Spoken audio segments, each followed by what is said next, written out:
कहानी है रामपुर गांव की, जहाँ के मर्द महिलाओं को हमेशा नीचा दिखाने की कोशिश में रहते। अरे अभी तक खाना नहीं आया क्या? मुझे एक और शादी करने की जरूरत है। नहीं जी नहीं, ऐसा मत करना, वरना मैं कहाँ जाऊंगी। खाना लेकर मैं अभी आई जी। गांव की पंचायत में भी फैसले हमेशा औरतों के खिलाफ ही रहते। मैं जो फैसला सुनाता हूँ वो भगवान की आज्ञा होती है। इस लड़के ने अपने मन से शादी करके अच्छा नहीं किया। लड़के को घर भेज दो और इसकी शादी इसकी जाति की किसी लड़के से करवा दो।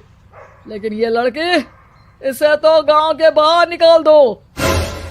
नहीं नहीं जमींदार साहब, ये क्या बोल रहे हैं? ऐसा नहीं हो सकता। मेरी बेटी मासूम है, इसे अच्छे बुरे की समझ नहीं है। अरे कहाँ जाएगी ये बेचारी? कहाँ जाएगी? इतनी चिंता है तो पूरे परिवार का गांव निकाला कर देते हैं। बेचारे पूरे बसे बसाए परिवार को गांव छोड़ना पड़ता है। चाहे जो हो, अगर बेटियों को कंट्रोल नहीं कर सकते तो गांव में रहने का कोई मतलब नहीं है। यहाँ औरतों को दब कर रहना होगा। कोई भी अपने हिसाब से कुछ नहीं कर सकता, सब ईश्वर की मर्जी से ही होगा। तभी गांव का एक आदमी दौड़ा दौड़ा आता है। सरपंच साहब, जमींदार साहब, वो कालिया है ना, उसकी बेटी पढ़ने के लिए शहर जा रही है। अच्छा, ये कब हो गया? और कालिया की हिम्मत कैसे हो गई ऐसा करने की? लेकर आओ उसे और उसकी बेटी को। बस फिर क्या था, हाजिर हो जाते हैं कालिया और उसकी बेटी सरपंच के सामने। अरे कालिया, ये क्या सुनने में आ रहा है? बेटी को इंजीनियर बना रहा है तू? और ये बता, गांव में तो स्कूल नहीं है, फिर कहां से इतनी क्लास पास कर गई तेरी बेटी? राधा, जो कि कालिया की बेटी है, उसे लगता है कि सरपंच उसकी तारीफ कर रहे हैं। सरपंच जी, मैंने ऑनलाइन पढ़ाई की है, डिस्टेंस लर्निंग से। सभी में मैंने अच्छे नंबर पाए हैं, जिसे देखते हुए शहर की इंजीनियरिंग कॉलेज में मुझे स्कॉलरशिप मिली है। वाह जी वाह, क्या होती है ये? पहले तो ये बताओ, फिर आगे की बात करते हैं। पूरा गांव राधा की बात सुन रहा था और राधा बोलती जा रही थी। तो ऐसे मैं फ्री में एक अच्छी शिक्षा लेकर गांव में जो कुछ परेशानियां हैं, जैसे बिजली, पानी और इंटरनेट जैसी समस्याओं के लिए काम करूंगी। मैं गांव को शहर से जोड़ने के लिए पुल का निर्माण करवाने का प्रस्ताव रखूंगी। मुझे पूरी उम्मीद है कि जल्द ही हमारा गांव भी तरक्की की राह पर चल पड़ेगा। राधा की बात सुनकर सारे गांव वाले ताली बजाने लगते हैं। सरपंच को समझ नहीं आता कि वो क्या करे।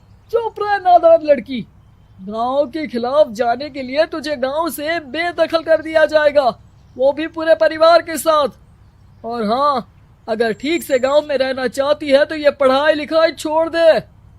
हम तेरे लिए गांव का कोई होनहार लड़का देखेंगे। तभी गांव का एक आदमी बोल पड़ता है। अरे नहीं नहीं सरपंच जी, राधा बिटिया जो बता रही है, अगर वैसा हो जाए तो हम लोगों को पैसा कमाने के लिए बाहर नहीं जाना पड़ेगा। हाँ जी, और ना ही कोसों दूर पानी के लिए भटकना पड़ेगा। हमारे बच्चे भी अच्छी पढ़ाई कर सकेंगे और आगे बढ़ेंगे, ना कि हमारी तरह खेती करते बैठेंगे।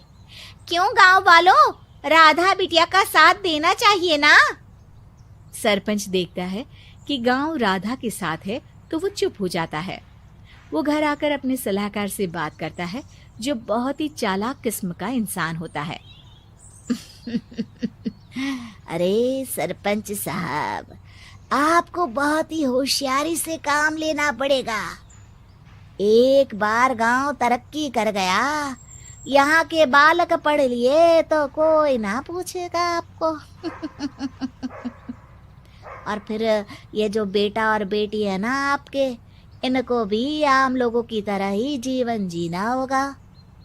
हाँ, लेकिन करे तो क्या करे? वो ना आप मुझ पर छोड़ दीजिए, बस मैं जैसा बोलूं करते जाइए।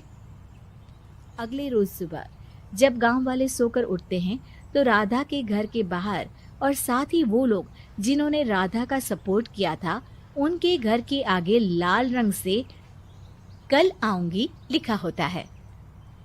कल आऊंगी, यह क्या होता है? अरे यह तो खून से लिखा है, लगता है कोई भूत प्रेत या चुड़ैल का साया है। चलो सरपंच जी के पास चलते हैं। सभी सरपंच के पास जाकर उसे सारी बात बताते हैं। अरे ये तो बड़ी मुश्किल की बात है। चलो मैं एक बाबा को जानता हूँ, उन्हें बुला लेता हूँ। सरपंच बाबा को लेकर गांव के घर के बाहर जाता है। ओहो, तो ये वो चुड़ैल है जो उन लोगों को निशाना बनाते हैं जो गांव को बदलने का सपना देखते हैं। वो गांव को ऐसे ही संपन्न देखना चाहती है, वो नहीं चाहती कि कोई बाहरी यहाँ का कायाकल्प करे। क्या तुम लोगों में से किसी ने गांव को बदलने की सोच रखी है? तभी राधा की माँ रोते रोते आती है। मेरी राधा घर से गायब हो गई है। अरे कोई तो बचाओ, मेरी बच्ची कहाँ गई?